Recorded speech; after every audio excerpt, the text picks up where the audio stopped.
glorificado. Glorificado por siempre sea el Señor. Bendito sea Dios por su misericordia. Bueno, querido amigo, vamos a hablar un poco esta noche acerca del apóstol Pablo. Sí, vamos a hablar del apóstol Pablo. Estamos leyendo acá en el libro de los Hechos, capítulo 9, el versículo 1 en adelante. En el nombre del Padre, del Hijo y del Espíritu Santo. Amén. Y dice: Saulo, respirando aún amenazas y muerte contra los discípulos del Señor, vino al sumo sacerdote y le pidió cartas para la sinagoga de Damasco, a fin de que si hallase algunos hombres o mujeres de este camino, los trajese presos a Jerusalén. Mas yendo por el camino, dice acá el verso 3, más es aquí que no tiene acento, significa pero, o sea que podemos leerlo diciendo: pero yendo por el camino, aconteció que al llegar cerca de Damasco, repentinamente le rodeó un resplandor de luz del cielo, y cayendo en tierra oyó una voz que le decía: Saulo, Saulo, ¿por qué me persigues? Él le dijo: ¿quién eres, Señor? Y le dijo: yo soy Jesús, a quien tú persigues. Dura cosa te es dar coces contra el aguijón. Alabado sea el Rey de Reyes y Señor de Señores. Aquí tenemos, amado amigo, una historia bíblica, verídica, real. Una historia real que aconteció con este hombre llamado Saulo de Tarso, quien posteriormente fue reconocido como el apóstol Pablo. Lo llamaban el apóstol de los gentiles, el apóstol Pablo. Nos ponemos a leer historia porque, como le he dicho en muchas oportunidades, es necesario la historia. Los muchachos que estudian historia de Venezuela, la historia universal, es una materia donde ciertamente comienzan a aprender acerca de los aconteceres, pero no es toda la historia. Hoy día, con estos recursos científicos como el internet, por ejemplo, enciclopedias en línea y diferentes maneras de investigar, mira, ya quien vive engañado en este tiempo es porque quiere vivir engañado. Nosotros tenemos pues la oportunidad maravillosa de tener estos recursos a nuestra mano, que al mismo tiempo son señales que nos hablan acerca del fin, porque ciertamente estamos viendo pues que es una época en la que allá en el libro de Daniel, por ejemplo, capítulo 12, decía que la ciencia aumentará como una de las señales antes del fin. Aquí vamos a ver pues un hombre llamado Saulo de Tarso, pero que después se llamó Pablo. En griego le decían Paulos, y en latín significa pequeño, pero como él mismo se identifica y así fue reconocido, como dice allá en Romanos 11:13, él decía: porque a vosotros hablo, gentiles. Y entonces eso lo hizo reconocer como el apóstol de los gentiles. Y lo llamaban también Saulo, que en hebreo es una traducción de pedido, también Saúl. Estos nombres, hay criterios que convergen uno con otro acerca de cómo obtuvo estos nombres. Dice que estos nombres es probable que los tenía desde la niñez, y cuando comenzó a trabajar en medio de los gentiles fue que empezó a utilizar el nombre de Pablo, que se hacía llamar Saulo de Tarso porque es su ciudad natal. Y esta conversión que leemos allí en el capítulo 9 de los Hechos acerca de Pablo es una prueba muy, muy grande, muy hermosa de la veracidad del mensaje cristiano que Pablo nos dejó aquí en la Biblia. Sus enseñanzas, han contribuido de una manera grande a la formación del pensamiento cristiano protestantes de nuestros tiempos, de tiempo antiguo también, pero ahorita en la actualidad es muy latente las enseñanzas de Pablo, el apóstol, ¿verdad? Como autor solamente, bueno, lo supera Lucas, que fue el que escribió los libros más largos en la extensión de los diferentes libros.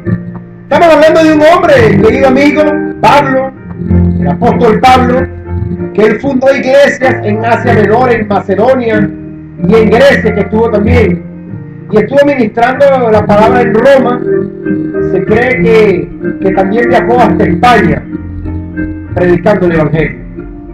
Las fuentes de información que tenemos acerca de Pablo las tomamos de la misma Biblia. Hay fuentes históricas. Josefo habla mucho de Pablo, pero las principales, las más importantes, diría yo en este momento, las tenemos en la Biblia. Siempre recordando, como les decía el Señor Jesucristo a los discípulos, que escudriñaran las Escrituras. Hay que leer. No le digas amén a todo lo que te enseñen o te digan por allí. Hay que leer, hay que buscar en la palabra para que estemos claros. Y ciertamente, como me han dicho algunos, hay muchas controversias en algunas traducciones que en otras traducciones, pero tú puedes comenzar con la historia, tú puedes ver quién hizo esas traducciones y vas a encontrarte con una cantidad de hombres. Muchos de ellos fueron cristianos, se apartaron del evangelio y comenzaron a hacer sus propias traducciones. Ya ahí comienza a ver el error doctrinal que pueden tener estas traducciones. Tú vas a encontrar por allí Biblias donde le aumentan, le ponen cosas a la Biblia, pero también vas a encontrar Biblias donde le quitan, y algunas otras donde cambian palabras para confundir. Lo cierto es que Dios no es un Dios de confusión, y este evangelio que ha sido predicado en el mundo, que ha transformado vidas, no va a cambiar porque alguien le haya puesto algo a la Biblia o le haya quitado algo a la divina palabra del Señor. Ahí tenemos en la vida el pensamiento de Pablo para encontrarlo ahí en el libro de los Hechos. Y aparte del libro de los Hechos, 13 libros de la Biblia que escribió el apóstol Pablo. Si vemos en Hechos, por ejemplo, Lucas, él no está hablando de Pablo como una biografía de Pablo, pero sí vamos a encontrar que el relato que hace Lucas, de que la historia bíblica nos habla que era médico. Los médicos son muy detallistas cuando están haciendo descripciones, porque ellos, ese estudio de la medicina necesariamente les hace ser muy detallistas. Bueno, así era Lucas, un médico, le decían el médico amado. Este hombre llamado Lucas, en su escrito, él dejó ahí en el libro de los Hechos mucha información biográfica, de las mismas que mucho más de lo que dice Pablo en sus escritos. Y estamos viendo que lo menciona bastante en la primera parte del libro de los Hechos, y los últimos capítulos del libro de los Hechos son dedicados prácticamente a la vida de Pablo. Se cree, escúchame bien, se cree que Pablo escribió muchos otros libros que no aparecen dentro del canon de la Sagrada Escritura. No importaría, realmente lo importante, lo necesario para nuestra salvación lo tenemos allí en la Biblia, en esos 66 libros, de los cuales 13 escribió este hombre llamado Pablo. Allí podemos ver unas referencias. En 1 Corintios, esa la escribió Pablo, capítulo 5, versículo 9. Vemos cuando dice: os he escrito por carta. De nuevo a Pablo, ¿ves? Os he escrito por carta. Haciendo referencia que él hacía cartas a los corintios. O sea que aparte de la primera epístola a los corintios, la segunda epístola a los corintios, se cree que hubo otras cartas que Pablo escribió. En el libro de 2 Corintios, por ejemplo, capítulo 2, verso 4, dice: porque por la mucha tribulación y angustia del corazón os escribí con muchas lágrimas. ¿Qué escribió con muchas lágrimas? Pueden haber sido estas epístolas, pero también sabemos que pudo haber sido otras cartas, que aunque no parezcan acá como sagradas en la escritura del canon, que tenemos los 66 libros, lo que estamos tratando de decir acá es que realmente Pablo escribió muchas cartas. Aquí en Colosenses, por ejemplo, tenemos otra cita, vamos a leerla. En 4:16 dice: cuando esta carta haya sido leída entre vosotros, hacer que también se lea en la iglesia de los laodicenses y que la de la Odisea la lea también a vosotros. Esa era la iglesia, la de la Odisea, o sea que también escribió una carta a la iglesia de la Odisea y que se leyera a los que estaban acá en la iglesia de Colosas. Esas referencias pues nos muestran que Pablo es casi seguro que escribió muchos otros libros, de los cuales los más importantes los tenemos acá escritos. Pablo, la historia nos refleja que tuvo secretarios, colaboraron con él en la redacción de cartas, en el caso del libro de los Gálatas. Sin embargo, sabemos pues que lo importante no fue la forma como se escribieron, sino que hay una riqueza literaria. Por ejemplo, cuando lees el libro de los Romanos, cualquiera que esté a la escucha de este portavoz en este momento, busca el libro de Romanos, léelo completo para que tú entiendas esa riqueza literaria que está en este libro de los Romanos. Ahí está la Biblia, para que nadie te engañe y para que no sigas viviendo en oscuridad. Ahí está la Biblia, maravilloso libro al alcance de todos, donde vas a encontrar una grande información. Aquí, por ejemplo, cuando hablamos de la vida de Pablo, vamos a encontrarnos con diferentes porciones acerca de la vida de Pablo. Él es producto de una civilización mezclada entre Grecia y Roma, y al mismo tiempo el judaísmo de los padres. Grecia y Roma, porque recordarás que antes de Roma el imperio era griego. Roma toma Grecia, el imperio griego cae, e inmediatamente muchas costumbres griegas fueron introducidas dentro del diario vivir de los romanos. Sin embargo, Pablo nace en una ciudad romana llamada Tarso, que es capital de Cilicia. Aquí en Hechos 22:3, Pablo mismo con sus palabras dice: yo de cierto soy judío, nacido en Tarso de Cilicia, pero criado en esta ciudad, dice, instruido a los pies de Gamaliel. Mira cómo dice: estrictamente conforme a la ley de nuestros padres, celoso de Dios, como hoy lo soy todos vosotros. Hablando de los fariseos, él se catalogaba como fariseo de fariseos, Pablo, cuando hablaba del mismo. Y esta relación con esta ciudad lo vemos en diferentes porciones bíblicas. Estamos viendo que sus padres eran ciudadanos de Tarso, bueno, habían residido allí por algún tiempo, pero ciertamente Pablo tenía las dos ciudadanías. Tenía la ciudadanía romana y tenía la ciudadanía judía. En una oportunidad tuvo que enfrentar eso, y otro le dice: mira, yo compré la ciudadanía romana con mucho dinero. Y él le dijo: sí, pero yo soy de nacimiento. Eran ciudades conquistadas por Roma. Ciertamente estamos hablando de un hombre muy instruido. Cuando dice que estuvo a los pies de Gamaliel, no está hablando de un hombre que estudió con el mejor de los maestros de la época. Por otra parte, Tarso, la historia secular nos muestra que era una ciudad universitaria. Allí había mucha gente con amplios conocimientos en filosofía, en artes, en ciencia. De hecho, tú ves los escritos de Pablo y tienen un tono un tanto poético.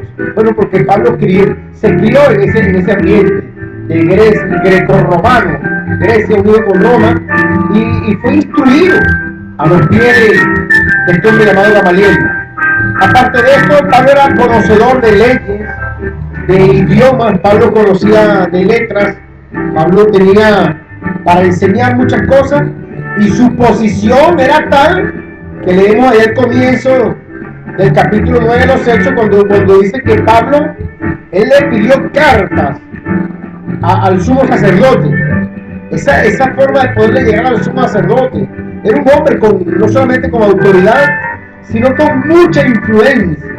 Tanto así que él recibió cartas, una autorización legal para buscar y meter presos a todos los evangélicos que estaban por ahí hablando de Jesucristo. Todo el que hablaba de Cristo, que pertenecía a esta lo que llamaban la secta de los nazareos, era producto de ojo de Pablo, que los buscaba, los perseguía, los entregaba aún a la muerte. Eso acontecía con Pablo. Ese era este hombre. Vamos a leer allí, pues, como dice la palabra que acabo de leer, que él estaba respirando amenaza y muerte contra los discípulos. Así estaba Pablo, amenaza y muerte. Pero hay algo importante que quiero reseñar. Con toda esa vida que llevaba Pablo, con toda esa esmerada preparación que él tenía en cultura, en arte, en religión, porque era un hombre religioso. Cuando él dice que era fariseo, de fariseo, nadie le contendía. A él le contendieron fue después del evangelio, pero como fariseo nadie. Como un hombre conocedor de la ley, nadie lo enfrentaba. Como un hombre celoso de la ley de los judíos, nadie lo enfrentaba. Pero este hombre llamado Pablo tenía una vida equivocada, amigo. Una vida equivocada porque con todo lo que él conocía, él pretendía aún creer que él conocía de Dios. Cuando tú revisas la historia, vas a encontrar a un Jesucristo que fue llevado a la cruz, pero para poder llevarlo a la cruz tuvieron que buscar testigos falsos. La ley decía que por boca de 2 o 3 testigos se juzgaría todo asunto. Si lo vemos desde un punto de vista legal, el juicio de Cristo estaba bien, hubo testigos. Y como hubieron 2, 3 y muchos más testigos en su contra, Pilato encontró la manera de lavarse las manos y entregarlo a muerte. Había los testigos. Este hombre llamado Saulo de Tarso, Saulo de Tarso, conociendo esta parte de la historia, conociendo que existía un decreto donde Jesús fue sentenciado a muerte por cometer delitos y porque había testigos en su contra, este hombre Saulo, celoso de la ley, entendió entonces que todo aquel que hablaba de Jesús también estaba cometiendo delitos. Y por eso es que Pablo, con toda su preparación cultural, religiosa, en artes, leyes y costumbres de los pueblos, él se dedicó de una manera celosa. Él pensó que estaba haciendo la obra de Dios. Él pensó que estaba al margen de la ley de su tiempo. Él comenzó a perseguir a todo aquel que hablaba en el nombre de aquel que fue juzgado y llevado a la cruz como un delincuente. Y por esta razón que Pablo, en su mensaje, él perseguía, pidió permiso. Saulo le pidió permiso a los sacerdotes, a la autoridad del tiempo, y tenía carta por escrito para ir a Damasco.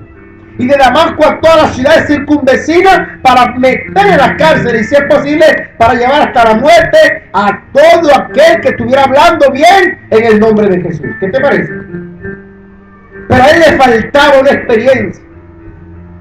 Toda la cultura que tenía, toda lo que hablamos nosotros, todo el conocimiento que tenía acerca de la religión judía, de las leyes judías, toda su experiencia como fariseos que él se hacía llamar, no le habían dado una experiencia transformadora, no le habían dado un encuentro verdadero con ese Dios que él creía que estaba defendiendo. Es tan tremendo que nos dice la palabra que Pablo iba tranquilamente persiguiendo a los cristianos. Y cuando va camino a Damasco, dice que estaban cerca de Damasco y se le hizo presente una luz grande, una inmensa luz que lo hizo caer al suelo. Y Pablo, temeroso, escuchó una voz que le decía: Saulo, Saulo, ¿por qué me persigues? Saulo se queda asombrado. Si él supuestamente estaba persiguiendo a unos delincuentes, si él supuestamente estaba persiguiendo a unos apoyadores de delincuentes, si Saulo supuestamente estaba haciendo lo correcto, tanto así que él no se fue por su propia cuenta, sino que él le pidió permiso a las autoridades para ir a perseguir a los cristianos. ¡Qué sorpresa! ¡Qué sorpresa cuando la voz le pregunta por qué me persigue! Y él diría en su corazón: pero si yo lo que estoy persiguiendo a esos delincuentes de la secta de los nazareos, yo estoy persiguiendo a los delincuentes que hablan de Jesús. Y él le pregunta a la voz: pero ¿quién eres, Señor? Y él le dijo: yo soy Jesús. ¿Cómo? Yo soy Jesús. ¿Cómo? Yo soy Jesús, a quien tú persigues. Y dice: dura cosa te es dar coces contra el aguijón. Oh, palabra maravillosa. Palabra maravillosa cuando este mismo hombre llamado Saulo de Tarso, tuvo que entender que todo el tiempo que él tenía persiguiendo a lo de la secta de los nazareos, él estaba persiguiendo nada más y nada menos que al mismísimo Jesús de Nazaret. Pero en ese momento en lo que Pablo se encuentra en esta disyuntiva, en ese momento que tuvo la experiencia, la transformadora que lo iba a convertir en un discípulo dedicado, un apóstol fiel de Jesucristo, fue cuando él le preguntó inmediatamente en un tono de humillación a esta voz que le habló, a este Jesús que se le presentó, y le dijo, fíjate cómo le dijo, mira, lo voy a leer textualmente, la versión Reina Valera 1960, cuando él le dice temblando, temeroso, Señor, ¿qué quieres que yo haga? Qué humillación. Es una humillación de aquel hombre que en ese momento fue cuando se dio cuenta que su vida era equivocada. En ese preciso momento que dice la palabra que Pablo quedó ciego, este hombre escuchó cuando el Señor le dice, levántate, entra en la ciudad y ahí esperas. Cuando le dice, se te dirá lo que debes hacer. Cuando dice, se te dirá, eso es un futuro, o sea, espera. Mire, y fue tan tremendo que los hombres que iban con Saulo se quedaron parados atónitos, dice la palabra. Ellos oyeron la verdad, dice, a la verdad oyeron la voz, pero no veían a nadie. Saulo se levanta de la tierra y cuando abre los ojos, no veía a nadie. ¿Sabe por qué? Porque estaba ciego. Le agarraron de la mano, lo metieron en Damasco y Saulo se quedó 3 días ciego, sin comer y sin beber nada. Aleluya. ¿Quiere que te diga algo, querido amigo? Eso que aconteció con Pablo, eso le ha acontecido a mucha gente. Le está aconteciendo a mucha gente ahorita aquí en estos tiempos. Muchas personas que llevan una vida equivocada. Querido amigo, tú que peleas contra el evangelio, tú que te sientes bien cuando tú crees que estás echándole broma a un evangélico, a un cristiano, tú que te sientes bien cuando a algún cristiano le pasa algo malo y quisieras con tus propias manos hacerle algo malo a algún cristiano y no te das cuenta que tu vida es equivocada. Mucho hemos hablado aquí acerca de la condición espiritual de la gran mayoría de las personas que viven en este municipio, en esta comunidad. Gente estudiada, gente preparada, gente que ha sacado bachilleratos, títulos de técnicos superiores y universitarios, personas con diferentes conocimientos y artes, pero que todo este conocimiento no les ha dado la libertad y sus vidas permanecen atadas al pecado y cuando escuchan el evangelio se molestan, maldicen. Una vida equivocada. Y cuando vemos entonces a este hombre llamado Saulo de Tarso, que repentinamente en la palabra no se habla más de Saulo sino de Pablo, ahora lo vemos usando el segundo nombre del cual ya les dije, no se sabe a ciencia cierta de dónde vinieron esos dos nombres y por qué causa comenzó a utilizar Pablo en vez de Saulo. Quizás, a veces me acontece, yo no quisiera recordar lo que antes fui, como dice la palabra. Yo me llamo Jaime, pero como quisiera que me pusieran otro nombre entonces, para no recordar aquel Jaime que en tiempo atrás hacía lo indebido y caminaba de una manera inconforme a Dios. Y recuerdo pues ese tiempo en que me tocó encontrarme con Cristo y darme cuenta que era yo el que estaba equivocado. La razón principal que va a denotar tu equivocación es que esta palabra de Dios choca con todas las obras de la carne que la misma palabra habla. Cuando se levantan contiendas contra el mensaje bíblico, cuando se levantan contiendas contra la exhortación que Dios hace a través de la palabra, es cuando vamos encontrando entonces chocando con Dios. Aquí estaba en ese tiempo los discípulos hablando de un Salvador, estaban hablando de un transformador, estaban hablando de un sanador, estaban hablando de alguien que daba un cambio a los corazones. Y esto causaba tanta molestia que querían destruir a estos hombres. Bendito sea el Señor, destruir a estos hombres. La persecución que llevaba Pablo hacia Damasco era grande. Él iba a buscar la manera de destruir a estos creyentes. ¿Y qué experiencia habría tenido Pablo para este encuentro con Cristo? Quizás, a lo mejor, algunos parientes, ¿verdad? Cuando dice aquí en Romanos 16:7, saluda a Andrónico y a Junia, dice mis parientes y mis compañeros de prisiones, los cuales son muy estimados entre los apóstoles, dice que también fueron antes de mí en Cristo. Eso nos hace pensar que quizás que estos hombres ya le habían hablado de Cristo a Pablo. No hay manera de asegurarlo, pero fíjate que me dice, fueron antes de mí en Cristo. Quizás le hablaron, quizás le dijeron que había un Dios salvador, quizás le testificaron de Cristo, y por cierto, entonces el mensaje, el valor, el martirio de Esteban, cuando Pablo estaba ahí, viendo cómo martirizaron a Esteban, cómo lo mataron, pero Esteban tenía el rostro como un ángel, y cuando Esteban dice, veo los cielos abiertos, y al Hijo de Dios sentado a Jesús sentado a la diestra del Padre, esto les molestó, les rechinaron los oídos, se molestaron por esta palabra. Y entonces estamos viendo que ya Pablo llevaba una lucha interna. Ya Pablo estaba luchando contra él mismo. Cuando el Señor le dice, mira, dura cosa, te dar cosas con el aguijón. Tú sabes la cantidad de personas en este lugar que pasan por aquí y me dicen cosas, como queriéndome molestar, como queriéndome insultar, pero no lo hacen porque realmente lo sienten, sino porque le da casquillo, porque quieren quedar bien con otros. Pero que ya Dios está quebrantando sus corazones, ya Dios les está haciendo sentir que están con una vida equivocada. ¿Tú sabes cuántos hay por ahí en otras religiones que no son evangélicas, que viven una vida de orgullo, de prepotencia, pero que se han dado cuenta que están equivocados?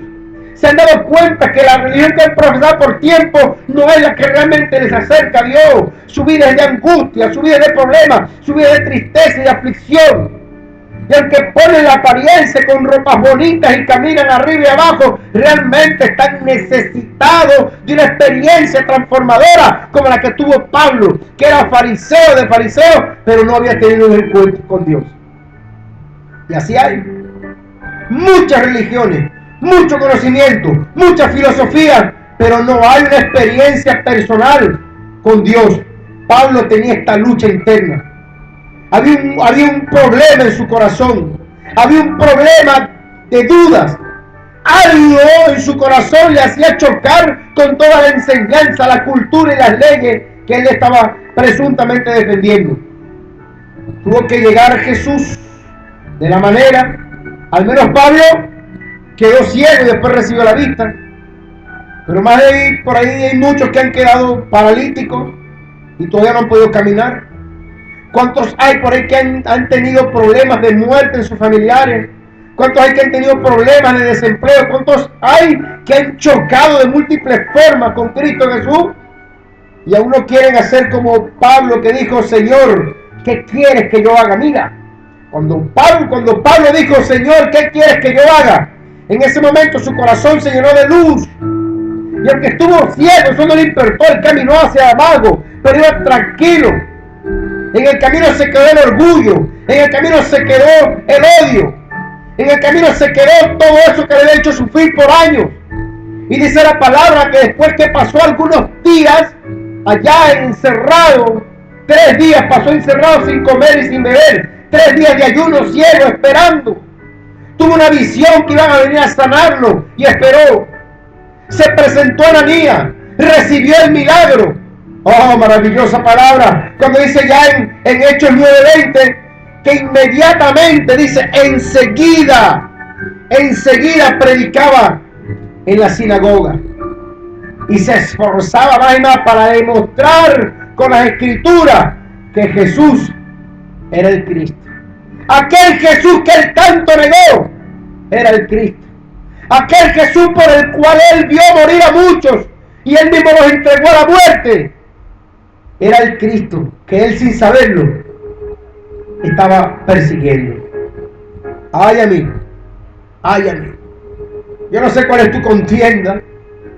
Yo no sé cuál es tu contienda con estas palabras maravillosas, palabras que quieren transformar tu vida, ahorrarte tiempo, dinero, tragedias, llantos. Yo no sé cuál es tu contienda tan grande, tu lucha interior, tu conflicto interno con estas palabras.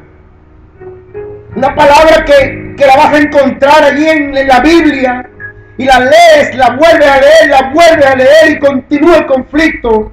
Porque no se trata de una cultura, un conocimiento. No se trata de un título de teólogo o de licenciado. No se trata de que te conoces la Biblia de memoria o te aprendiste algunos versículos. Se trata de que no has tenido una experiencia transformadora. Se trata de que vives atado a la mentira, al pecado. Se trata de que vives atado al orgullo, al odio, a las apariencias. Porque todavía no has tenido una experiencia con Cristo. Aquel Cristo que dijo allí en su palabra, capítulo 8 de Juan, versículo 31, que si permanecieres en mi palabra, serás verdaderamente mi discípulo y conoceréis la verdad. Y la verdad os hará libre. La verdad os hará libre. Aleluya. Pablo se rindió. Pablo se rindió en forma instantánea. Dice que cuando salió, comenzó a predicar, pero le tenían miedo, claro. Este no era el que andaba por ahí persiguiendo a los discípulos para entregar la muerte. Le tenían miedo, y con el miedo que le tenían comenzaron a darle parte poquito a poco, y no habían pasado sino algunos días, y ya lo querían matar. ¿Qué te parece? Ahora el perseguidor se convirtió en perseguido y querían matarlo. Dice que los judíos, su gente, sus vecinos, familiares, querían matarlo. Dice aquí, Hechos 9:23, resolvieron en consejo matarle. Lo sacaron de la ciudad escondido y él se fue a otro lugar. En Jerusalén le tenían miedo, pero la palabra es tan grande que cuando vieron la conversión de Pablo, aquel que perseguía ahora era perseguido, aquel que estaba en contra de los cristianos ahora enseñaba acerca de Cristo. Tenía un conocimiento tan grande de las leyes que él inmediatamente el velo se le quitó. Cuando dice Pablo allá en el libro de 2 de Corintios 3, al final dice que todavía hasta la fecha tienen el mismo velo cuando el tiempo de Moisés. Él está hablando de él mismo y de aquella gente en su tiempo que leían el antiguo pacto y no entendían nada. Así estaba Pablo, no entendían nada, pero se convirtió a Cristo. Y dice, cuando se conviertan a Cristo, el velo se quitará. Porque el Señor es espíritu, y donde está el Espíritu de Dios, ahí hay libertad. ¿Cómo va a tener libertad aquel que no se ha convertido a Cristo? ¿Cómo va a tener libertad aquel que no ha dejado que el Señor entre en su corazón para transformarlo? Y peor aún, ¿cómo va a tener libertad aquellos que blasfeman contra el Espíritu Santo, negando su existencia? ¿Cómo va a tener libertad aquellos que aún teniendo la palabra la utilizan en vano? Dice uno de los mandamientos, no tomarás el nombre del Señor en vano. Y tú sabes cuántos hay que agarran el Nuevo Testamento, la palabra de Dios, y la ponen en altares de brujería, de santería, creyendo que de esa manera están honrando a Dios o tienen un poder superior. No, eso es blasfemia, eso es herejía, eso va en contra de esa misma palabra que está siendo utilizada para maldad, para mentira. Y el ejemplo de eso es que los que andan trabajando de esa manera, caminando de esa manera, con esas mentiras, obsérvalos, obsérvense ustedes mismos. La Biblia dice que el buen árbol se conoce por su fruto. ¿Y cuál es el fruto de esa vida que has llevado? Dime, ¿cuál es el fruto de esa vida equivocada que estás llevando? Drogas, sexo desordenado, actos lascivos, mentiras, adulterios, envidias, homicidios. y cosas semejantes. Ese es el fruto. Entonces, en resumen, conclusión, tu vida delante de Dios está equivocada. Solución, necesitas a Jesús. Necesitas a Jesús. Necesitas a Jesús. Porque dice, cuando te conviertas al Señor, tus pecados serán perdonados y van a venir los tiempos de refrigerio. Por esta causa, querido amigo, así como dice esta palabra divina, así como está escrito en esta divina palabra, dice que Pablo se esforzaba. Pablo se esforzó de una manera tal que los judíos se confundían. No entendían cómo es que este hombre que antes perseguía ahora está convertido a Cristo. No como esos hermanos que lo han conseguido y me dan testimonio diciéndome, hermano, yo era uno de los que le tiraba piedra. Hermano, yo era uno de los que me burlaba y me reía. Y hoy día nos vemos y nos abrazamos y somos cristianos. Ellos no entendían. Ahora ellos son a los que no entienden, aleluya. Ellos son ahora los que persiguen. Ellos son ahora a los que no los quieren, porque predican el evangelio. Así es. Por eso, querido amigo, te lo digo hoy, te lo diré mañana, te lo diré pasado mañana, y te lo diré todas las veces que tenga la oportunidad, que Cristo te ama, que Cristo quiere cambiar tu vida, que Cristo puede cambiar tu vida, pero tu vida no va a cambiar, no va a pasar nada. Ya este año ha avanzado, ya han pasado varios meses, de muchos días de este año, ha pasado mucho tiempo desde el último día que prometiste que ibas a cambiar y no puedes cambiar, porque nadie va a cambiar si no es Jesús quien entre ese corazón. Mientras tanto, la vida será la misma, los problemas serán los mismos, la misma droga, el mismo adulterio, la misma fornicación, la misma lascivia, la misma envidia, los mismos chismes, la misma mala intención, el mismo pecado. Cristo quiere cambiar tu vida. Así es, querido amigo. Acéptalo. Acéptalo. Un médico no puede darte una medicina si primero no te dice qué es lo que tienes. Y cuando llegas al médico, aunque llegas bien vestido o vestida, el médico te dice, quítate la ropa, acuéstate en esa cama, empieza a examinarte, te sacan la sangre, te hacen exámenes y te dice lo que tienes. Y cuando el médico te dice lo que tienes, quizás no te gusta porque el médico te está diciendo que tienes cáncer, o que tienes sida, o el médico te está diciendo que tienes una enfermedad venérea, o el médico te está diciendo que tienes una infección pulmonar, pero lo que sea que te dice el médico te cae mal. Y le dice, doctor, ¿qué puedo hacer para sanarme? Y el doctor te dice, tómate una penicilina, o tómate un analgésico, o tómate un antipirético. Pero quiero decirte que en esta noche Jesús te está desnudando. Jesús te tiene en el banquillo y te está desnudando para decirte que el problema tuyo es que vives en adulterio. El Señor te está desnudando para decirte que el problema tuyo es que dices muchas mentiras. El Señor te está desnudando para decirte que el problema que tienes es que estás persiguiendo a los hijos de Dios. El Señor te está desnudando para decirte que tu problema es que tienes muchos años encerrado en sectas falsas y en enseñanzas que no son de Dios. El problema tuyo es que Dios te está desnudando para decirte que eres soberbio, que eres altivo y que lo que tienes son pensamientos malos en tu corazón.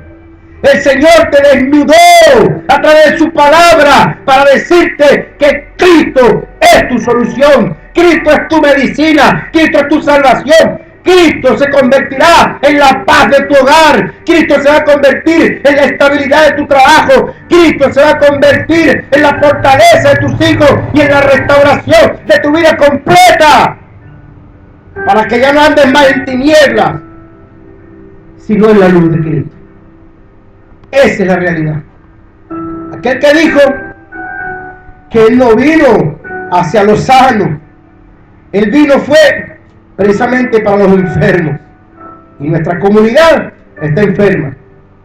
Nuestra comunidad está enferma de pecado, de maldad, de obras de la carne y de ofensas a Dios. Dios no solamente quiere sanarlas, sino que voy a recordarte que Dios no solamente quiere sanar esta comunidad, sino que Dios va a sanar esta comunidad. Dios va a sanar esta comunidad, así tenga que sacar de este lugar a los que se tropiezan, así tenga que llevar a quebrantamiento a todos aquellos que se atraviesan, así tenga que llevar a cualquier lugar, en condición que sea, a todos aquellos que no quieren ser obedientes.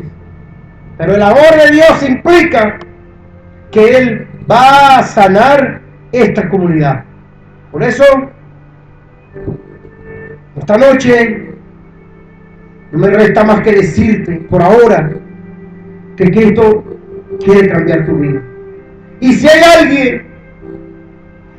alguien por allí que ha sido exhortado por esta palabra, y si hay alguien que cree que el Señor puede bendecirle en esta noche, yo voy a hacer una oración pausada para que la repitas. No porque la oración que yo te haga te va a sanar, no, sino porque si tú la repites con todo tu corazón, tu vida va a ser transformada, y esa transformación se va a convertir en la paz que estás esperando. Padre, en el nombre de Jesús de Nazaret, presento esta comunidad para que les sanes, para que les ayudes y les bendigas. Y en el nombre de Jesús ellos vean la restauración de sus vidas, ellos puedan ver la sonrisa en sus hogares, y puedan ver sus hogares restituidos, reconstruidos, y en el nombre de Jesús mucho amor reinando entre ellos. Y si hay alguien por allí que quiera entregar su vida a Cristo, yo sé que hay muchos que quieren hacer. Claro que sí, Dios les bendiga. Díganle así al Señor, díganle, Señor, eso con sus propias palabras, díganle, Señor, perdónanos. Reconocemos en esta noche que hemos sido soberbios, altivos, hemos vivido de apariencia, pero estamos arrepentidos y queremos cambiar. Dígale, Señor, yo creo en Jesús como Señor y Salvador, y creo que Dios lo resucitó de entre los muertos. Padre, dígale, Padre, en el nombre de Jesús, borra mi nombre del libro de la muerte y escríbelo en el libro de la vida. Amén. Gloria a Dios. Oh Padre, en el nombre de Jesús de Nazaret, ahí están todas estas personas que han orado para entregarte sus vidas. Ahora mismo los presento ante ti para que les bendigas, les ayude, les fortalezca, y que esta oración que ellos han hecho se convierta en bendición y en salvación, se convierta en sonrisa para sus hijos, en estabilidad en sus empleos, se convierta en el descanso de sus vidas personales y de todo su hogar. En el nombre de Jesús, gracias por este momento, gracias por esta oportunidad de predicar tu palabra, gracias por lo que han escuchado, gracias aún, Dios mío, por lo que siguen haciendo oposición, porque por causa de ellos hay motivos para seguir predicando tu evangelio. Recibe todo honor y toda gloria en el nombre de Jesucristo, por siempre. Amén. Y por siempre. Amén. Dios les bendiga.